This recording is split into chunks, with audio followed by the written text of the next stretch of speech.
貴殿か。さらば。筋肉大好き。よくぞ来た。こんにちは。Hey, what's up, man? お怪我のないように。こんにちは。お気をつけて。 I don't know if you're down to help or if you're done for tonight. But all I wanted to do today was just work on the build. I want to make sure that I don't get more frustrated tonight. I don't need 2 breakdown days in a row. Yeah, you don't have to if you don't want to. I can do it myself.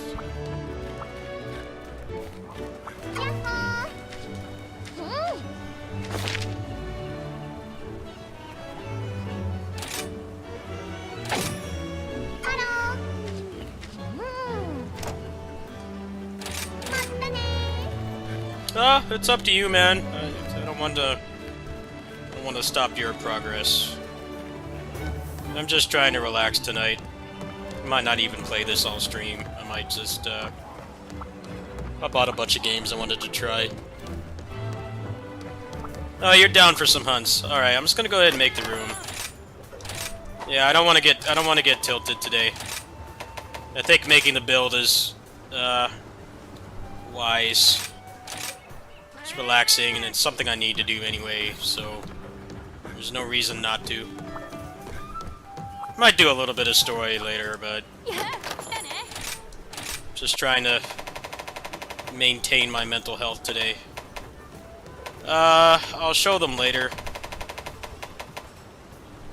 I just bought a bunch of games because it doesn't look like much else is really coming out in the summer. Last month, obviously, there was like way too much games coming out. This month there's not much.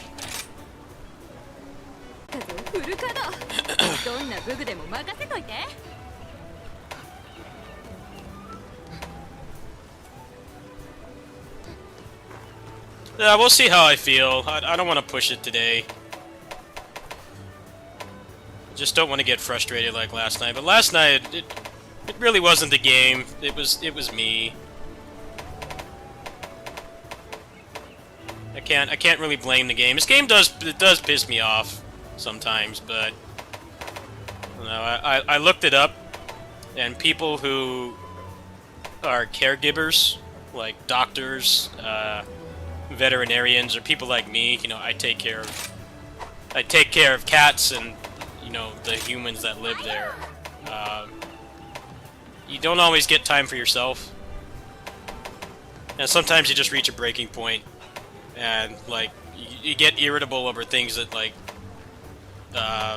should be irritable over.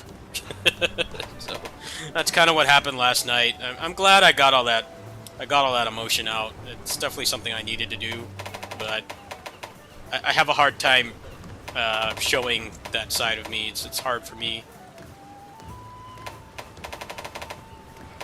I'm feeling pretty good today. I took a lot of time for myself. I didn't really help anybody today. It's mostly just working on helping myself. So I need to get more in the habit of doing that. Start feeling like that, like scale it back. Alright, you guys can post the quests. Let me show you what I need. What gems do I need? You guys can tell me. I'm just gonna go raw attack for now, because I don't really have anything resembling a build right now. I think it's better to just get these, and then I can worry about the elemental stuff later.